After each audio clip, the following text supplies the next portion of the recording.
Welcome to all. నా పేరు Bejjanki Amarnath, lecturer, BA first year, political science, first sem, political theory, first unit. పేరు రాజకీయ సిద్ధాంతం. రాజకీయ సిద్ధాంతం first unit BA first year వాళ్ళకు ఉంటుంది. ఇందులో రాజకీయ సిద్ధాంతం అంటే ఏమిటి, అది ఎలా అభివృద్ధి చెందింది, లేదా రాజకీయ సిద్ధాంతం క్రమ పరిణామం గురించి తెలుసుకుందాం. పురాతన గ్రీసు నుండి నేటి వరకు చరిత్ర రాజనీతి శాస్త్రం యొక్క ఆలోచనలతో వ్యవహరించింది. రాజకీయ సిద్ధాంతము సంస్థలపై నైతిక ప్రమాణాలకు లోబడి ఉంటుంది. అత్యంత ఆధిపత్య రాజకీయ సిద్ధాంతాలను వివరించడం, విమర్శించడం మరియు అంచనా వేయడం వంటి 3 లక్షణాలకు ప్రాధాన్యత ఇస్తుంది. రాజకీయ సిద్ధాంతంలో అనేక సిద్ధాంతాలు క్రమముగా అభివృద్ధి చెందినాయి. ప్లేటో విద్యా విధానం, అరిస్టాటిల్ విప్లవ సిద్ధాంతము, హాబ్స్ ఒడంబడిక సిద్ధాంతము, జేఎస్ మిల్ స్వేచ్ఛా సిద్ధాంతం, కారల్ మార్క్స్ సిద్ధాంతం మొదలగు అనేక సిద్ధాంతములు కాలగమనంలో వచ్చాయి. మొదట రాజరిక వ్యవస్థ అమల్లో ఉండేది. తర్వాత పెట్టుబడిదారీ వ్యవస్థ అమల్లో ఉండేది. పెట్టుబడిదారీ వ్యవస్థకు ప్రత్యామ్నాయంగా కమ్యూనిజం పుట్టుకొని వచ్చింది. కారల్ మార్క్స్ కమ్యూనిజం సిద్ధాంతాన్ని ప్రతిపాదించి ప్రచారం చేశాడు. ఈ సిద్ధాంతం కూడా కొన్ని చోట్ల విఫలమైంది. ఉదాహరణ, రష్యాలో విఫలమై రష్యా ముక్కలు అయినది. సామ్యవాద సిద్ధాంతం ఆచరణలోకి వచ్చింది. సమానత్వం గురించి వివరించింది. అటు తర్వాత సామ్యవాద ప్రజాస్వామ్యానికి కొంత ఆదరణ లభించింది. A history of political theory, George Holland సతాన్ 1930 పుస్తకాన్ని ప్రచురించినాడు. ఇందులో ప్రాచీన గ్రీసు నుండి ఫాసిజం మరియు నాసిజం రాజకీయ ఆలోచన చరిత్ర గురించి వివరించడం జరిగింది. తర్వాత కాలంలో నాసిజం, ఫాసిజం సిద్ధాంతాలకు ఆదరణ తగ్గినది. రాజకీయ సిద్ధాంతాలు రాజకీయాలలో ఒక భాగమని, అరాచకవాదం, వ్యక్తి శ్రేయోవాదం, ఆదర్శవాదం, అధికార పృథక్కరణ సిద్ధాంతము, శ్రేష్ఠ సిద్ధాంతము, వ్యవస్థా సిద్ధాంతము మొదలగు సిద్ధాంతాలు రాజకీయ సిద్ధాంతంలో క్రమంగా అభివృద్ధి చెందాయి. ఇటీవల హేతువాదం, స్త్రీవాదం, రాజకీయ ఉదారవాదానికి ఆదరణ లోపిస్తున్నాయి. పైన వివరించిన విధంగా రాజకీయ సిద్ధాంతం క్రమ పరిణామం చెందినది. రాజకీయ సిద్ధాంతం అర్థం, దాని స్వభావం మరియు ప్రాముఖ్యత. సిద్ధాంతం ఒక క్రమమైన జ్ఞానాన్ని సూచిస్తుండగా, రాజకీయం అనేది ప్రజల ఆందోళనకు సంబంధించిన విషయాలను సూచిస్తుంది. అందువల్ల సాధారణ స్థాయిలో రాజకీయ సిద్ధాంతం రాష్ట్ర, ప్రభుత్వం, అధికారం, ప్రభావ వర్గాల కార్యకలాపాలకు సంబంధించిన ఒక క్రమబద్ధమైన జ్ఞానాన్ని అందిస్తుంది. అర్థం. పొలిటికల్ థియరీ అనే ఆంగ్ల పదం థియోరియా అనే గ్రీకు పదం నుంచి ఉద్భవించింది. థిరియో అంటే ప్రతిభావంతుడైన మేధావి, తన మనస్సును మరియు పరిశీలనా శక్తితో కేంద్రీకరించి రాజ్యాంగ కార్యకలాపాలు, రాజకీయ పాలనా వ్యవస్థలను అవగాహన చేసుకోవడమే అని అర్థం. రాజనీతిలోని ముఖ్య లక్షణాలను, పరమార్థాన్ని మేధావి విశదీకరించి సిద్ధాంతాన్ని ప్రతిపాదిస్తాడు. వాటినే రాజనీతి సిద్ధాంతాలు అంటారు. వివిధ రాజకీయ భావాల్లోనూ విభిన్న రాజ్యాంగ సిద్ధాంతాలలోనూ ఉన్న నిగూఢ అర్థాన్ని, మౌలిక భావాలను, వాటి రూపురేఖలను విశదీకరించి సమాజానికి తెలియజేయడమే రాజనీతి సిద్ధాంతాల స్వభావం. రాజనీతి సిద్ధాంతం కేవలం ఊహాకల్పితం కాదు, ఇది వాస్తవ సిద్ధాంతాలలో రూపొందించడం జరిగింది. రాజనీతి సిద్ధాంతం అన్న పదం రాజనీతి తత్వ విచారం, పొలిటికల్ థాట్, రాజనీతి భావాలు, పొలిటికల్ ఐడియాస్, రాజనీతి విశ్లేషణ, పొలిటికల్ ఎనాలిసిస్, రాజనీతి ఆదర్శం, పొలిటికల్ ఐడియాలజీ మొదలైన పదాలతో సంబంధం కలిగి ఉంటుంది. రాజనీతి శాస్త్రానికి సంబంధించిన ఈ శాఖ రాజనీతి శాస్త్రంలోనే కాక మానవ పరిజ్ఞానం కలవారు సేకరించిన విషయాలను వివరించడానికి ప్రయత్నిస్తుంది. రాజనీతి సిద్ధాంతం వేర్వేరు రూపాలను కలిగి ఉంటుంది.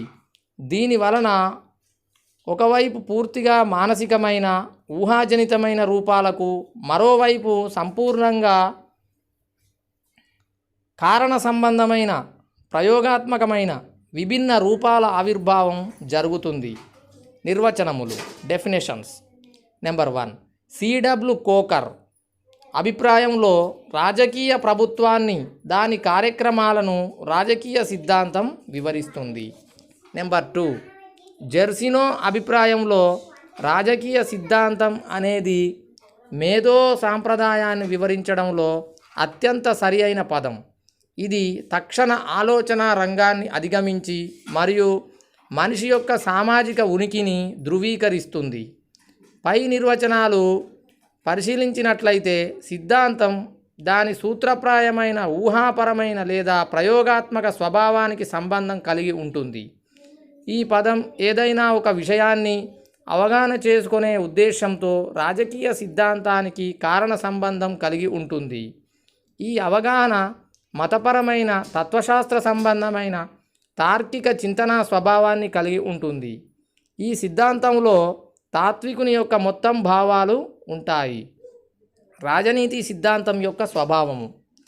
సాధారణ రాజకీయ సిద్ధాంతం అనేది రాజకీయ వాస్తవికతకు సైద్ధాంతిక వివరణ ఇవ్వడానికి ప్రయత్నిస్తుంది. ప్రతి సిద్ధాంతం దాని స్వభావంతో ఒక వివరణ ఇవ్వటానికి ప్రయత్నిస్తుంది. ఇది చెల్లుబాటు కావచ్చు లేదా కాకపోవచ్చు. దీనిని ఎల్లప్పుడూ విమర్శించవచ్చు. దాని సుదీర్ఘ చరిత్రలోని వివిధ యుగాలలో రాజకీయ సిద్ధాంతాలలో వేర్వేరు రాజకీయ సమస్యలు ప్రబలంగా ఉన్నాయి. ఉదాహరణకు, శాస్త్రీయ సిద్ధాంతం ప్రధానంగా ఆదర్శరాజ్య అన్వేషణకు సంబంధించినది. ఆధునిక రాజకీయ సిద్ధాంతం ఆధునిక దేశ రాష్ట్రాల పెరుగుదల కాలం నుండి ప్రారంభమైనది. ఇప్పుడు రాజకీయ సిద్ధాంతం యొక్క ప్రాథమిక సమస్యలు వ్యక్తి యొక్క స్వేచ్ఛ, హక్కులు, సమానత్వం, ఆస్తి, న్యాయం, సార్వభౌమ అధికారం మొదలైనవి. ప్రాముఖ్యత. రాజకీయ సిద్ధాంతం యొక్క ప్రాముఖ్యత దాని అవగాహనలో ఉంది. ఇది రాజకీయ వాస్తవాలను వివరిస్తుంది. ఇది నైతిక ప్రమాణాలను మరియు రాష్ట్ర ప్రాతిపదికన కూడా వివరిస్తుంది. ఇది సంస్థల నైతిక ప్రమాణాలకు అనుగుణంగా ప్రత్యామ్నాయ రాజకీయ పద్ధతులను ప్రతిపాదిస్తుంది. రాజకీయ సిద్ధాంతాల ప్రాముఖ్యత ఏమిటంటే, ఇది సామాజిక రాజకీయ విషయాల గురించి ఒక క్రమమైన అధ్యయనాన్ని అందిస్తుంది మరియు ప్రజలకు వాటి గురించి తెలుసుకునేలా చేస్తుంది. రాజకీయ సిద్ధాంతం సమాజంలోని వారి హక్కులు, విధులు గురించి వివరిస్తుంది. ఇది సమాజాన్ని మార్చడానికి, మార్గాలను రూపొందించడానికి ఇది సహాయపడుతుంది. ఇది సమాజంలోని సమస్యలను పరిష్కరించడంలో సహాయపడుతుంది. ఇది సమాజాన్ని నైతికపరుస్తుంది, సమాజ ఉనికికి ప్రాముఖ్యత ఇస్తుంది. రాజకీయ సిద్ధాంతం సమాజంపై గౌరవాన్ని సృష్టిస్తుంది, కావున దీనికి ప్రాముఖ్యత పెరిగినది. రాజనీతి శాస్త్ర నిర్వచనము దాని యొక్క పరిచయం. రాజనీతి శాస్త్ర పితామహుడైన అరిస్టాటిల్ అభిప్రాయంలో మానవుడు సంఘజీవి. అతనికి సంఘానికి విడదీయరాని అవినాభావ సంబంధం ఉంది. ఏ మానవుడు ఒంటరిగా జీవించడానికి సాహసించడు. ప్రతి వ్యక్తి సమాజంలోని వివిధ సంస్థలలో సభ్యునిగా ఇతర వ్యక్తులతో కలిసి ఉంటాడు. ఇతరుల సహకారాన్ని, సహవాసాన్ని కోరుకుంటాడు. ఈ రకమైన సాంఘిక స్వభావం వల్ల మానవుడు ఇతర మానవులతో సంబంధాన్ని పెంచుకుంటాడు. ఒక నిర్దిష్ట భూభాగంలో నివసించే ప్రజలు ఈ కారణంగా ఒక సమాజంగా రూపొందుతారు. వ్యక్తి పరిపూర్ణ వికాసానికి సంఘజీవనం అత్యంత ప్రధానమైంది. ఈ విధంగా ఏర్పడిన సమాజంలో కొన్ని సందర్భాలలో భిన్న వ్యక్తుల మధ్య ఉండే ప్రత్యేక ప్రయోజనాలు సంఘర్షణలకు దారితీస్తాయి. ఈ విధంగా తలెత్తిన సంఘర్షణలను నివారించడానికి ఒక అధికార యంత్రాంగం అవసరమవుతుంది. ఈ అధికార యంత్రాంగం అవతరించడంతో రాజకీయముగా వ్యవస్థీకృతమైన సమాజాన్ని రాజ్యము అందురు. ఇలాంటి రాజకీయ భావాలు, సిద్ధాంతాలు, రాజ్యాన్ని గురించి అధ్యయనం చేసే శాస్త్రమే రాజనీతి శాస్త్రం. అరిస్టాటిల్ అభిప్రాయంలో మానవుడు రాజకీయ జీవి, సంఘజీవి అయిన ఆది మానవుడు క్రమేణా రాజకీయ జీవిగా మారి రాజ్య ప్రభుత్వాలను ఏర్పరచుకున్నాడు. ఇట్టి రాజ్యము ప్రభుత్వాల గురించి వ్యక్తికి వాటితో గల సంబంధములను వివరించున్నదే రాజనీతి శాస్త్రము. రాజనీతి శాస్త్రము పుట్టుక, అర్థ వివరణ. రాజనీతి శాస్త్రమును ఆంగ్లంలో పాలిటిక్స్ అందురు. పాలిటిక్స్ అనే ఆంగ్ల పదము పోలిస్ అనే గ్రీకు పదము నుండి ఉద్భవించినది. గ్రీకు భాషలో పోలిస్ అంటే నగర రాజ్యము అని అర్థము, సిటీ స్టేట్. క్రీస్తు పూర్వం 3-4 శతాబ్దాలలో గ్రీకు దేశంలో పరిమిత జనాభా, తక్కువ విస్తీర్ణం గల ఏథెన్సు, స్పార్టా లాంటి నగర రాజ్యాలు ఉండేవి. అందువల్ల గ్రీకు శాస్త్రజ్ఞులు నగర రాజ్యాల రాజకీయ సంస్థలను అధ్యయనం చేసేదే రాజనీతి శాస్త్రం అని భావించారు. అందువల్లనే రాజనీతి శాస్త్ర కోవిదుడు అరిస్టాటిల్ తాను రచించిన గ్రంథానికి పాలిటిక్స్ అని పేరు పెట్టారు. నగర రాజ్యాల పతనానంతరము రోమన్ సామ్రాజ్యం, భూస్వామ్య రాజ్యం, ఆ తర్వాత జాతీయ రాజ్యం, ప్రజాస్వామ్యం, రాజ్యాంగబద్ధ ప్రభుత్వ పాలన మొదలైన వాటి అధ్యయన సిద్ధాంతంగా రాజనీతి శాస్త్రము పరిణితి చెందింది. రాజనీతి శాస్త్రము నిర్వచనములు. రాజనీతి శాస్త్రము అనేక మంది ప్రముఖ రచయితలు అనేక రకాలుగా రాజనీతి శాస్త్రమును నిర్వచించినారు. Number 1 garner.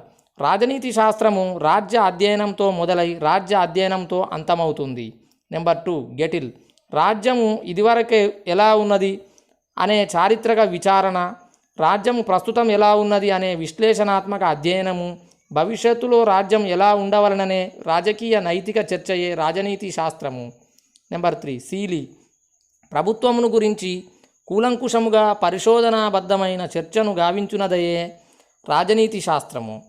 నెంబర్ 4 అప్పాదురై. సమాజానికి సాధ్యమైనంత ఎక్కువ మేలు కలగజేయడానికి, రాజ్యాధికారానికి, వ్యక్తి స్వేచ్ఛలకు మధ్య సామరస్యాన్ని కుదుర్చుటయే రాజనీతి శాస్త్రంలోని మౌలిక విషయము. Number 5 Lasswell and Kaplan. రాజ్యంలో రూపొందు అధికార రూపకల్పనను బట్టి అధికార భాగ ధ్యేయతల గురించి అనుభవపూర్వకంగా తెలియజేసే శాస్త్రమే రాజనీతి శాస్త్రము. 2వ ప్రపంచ యుద్ధానంతరము పాశ్చాత్య రాజనీతి శాస్త్రజ్ఞులు రాజనీతి శాస్త్రమును కొత్త పరిభాషలో నిర్వచించారు. రాజ్యము ఎక్కువగా అధికారమునకు సంబంధించినది గనుక రాజనీతి శాస్త్రము అంటే అధికారాన్ని గురించి అధ్యయనం చేసే శాస్త్రము అని హెరాల్డ్ లాస్వెల్ నిర్వచించాడు. రాజనీతి శాస్త్రము రాజ్య మౌలిక లక్షణాలను గురించి అధ్యయనం చేస్తుంది. అనువర్తిత రాజకీయం, అప్లైడ్ పొలిటిక్స్. రాజనీతి శాస్త్రము ప్రభుత్వం యొక్క రాజకీయ జీవనానికి సంబంధించిన వివిధ సంస్థల వాస్తవ పని విధానాలను గురించి వివరిస్తుంది. అనగా రాజనీతి శాస్త్రము రాజ్యము, ప్రభుత్వాల సాధారణ విధులను వివరిస్తుంది. రాజనీతి శాస్త్ర పరిధి. గత 100 సంవత్సరాల కాలంలో రాజనీతి శాస్త్ర పరిధి బాగా విస్తరించింది. మానవుని రాజ్య కార్యకలాపాలన్నీ ప్రత్యక్షంగానో పరోక్షంగానో రాజ్యంచే ప్రభావితం అవుతాయి. గనుక రాజనీతి శాస్త్రం ఒక విధంగా మానవుని ప్రవర్తనలోని ప్రతి కోణాన్ని అధ్యయనం చేస్తుందని చెప్పవచ్చు. రాజనీతి శాస్త్ర పరిధి గురించి ఈ క్రింది ఉపశీర్షికల ద్వారా చెప్పవచ్చు. ఏ. రాజకీయ సంస్థలు, వ్యవస్థలు.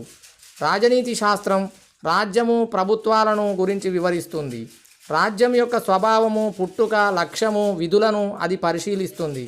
రాజ్య లక్ష్య సాధనకు అది ఉపయోగించే సాధనమే ప్రభుత్వము అనగా శాసనసభ, కార్యనిర్వాహక వ్యవస్థ, న్యాయ వ్యవస్థలతో కూడి ఉంటుంది. రాజ్యము నుండి ప్రభుత్వాన్ని వేరు చేయలేము కాబట్టి రాజ్యమును గురించి, ప్రభుత్వమును గురించి చర్చిస్తుంది.